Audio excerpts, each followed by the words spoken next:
அவங்க அப்பாவை தான் அப்படி சொல்றாங்க. அம்மையார் கனிமொழி பெரியாரை இழிவுபடுத்தும் கூலிகளை எதிர்த்து அரசியல் செய்ய வேண்டியது இருக்குதுன்ட்டு அவங்க அப்பாவையும் அந்த கட்சியினுடைய தோற்றுனர் ஐயா பேரறிஞர் அண்ணாவையும் தான் சொல்றாங்க.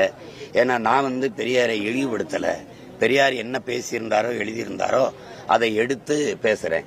பெரியாரை பற்றியே பேசுகிறார்கள் இந்த பெருமக்கள், அம்மையார் கனிமொழி உட்பட. பெரியாரை பத்தி பேசுறீங்க, பெரியார் என்ன பேசினாரு, பெரியார் என்ன எழுதி வச்சாருன்னு எடுத்து பேச உங்களுக்கு யாருக்கும் துணிவில்லை. பெரியார் யாரு தெரியுமா, பெரியார் யாரு தெரியுமான்னு கேக்குறீங்க. தெரியல, சொல்லுங்கன்னா சொல்ல மறுக்கிறீங்க. பெரியாரை இந்த தமிழ்நாட்டில் திமுக அளவிற்கு அந்த கட்சியின் தலைவர் பேரறிஞர் அண்ணா, ஐயா பெருமகன் கருணாநிதி அவர்களை விட யாராவது இழிவா பேசியிருக்காங்களா? நீங்க சொல்ற பெரிய கூலி அம்மையார் கனிமொழி அவர்களே, நீங்க பேசுற பெரிய கூலி உங்க அப்பா தான். அப்ப நீங்க உங்க அப்பாவை தான் ஏத்து பேசிட்டு இருக்கிறீங்க.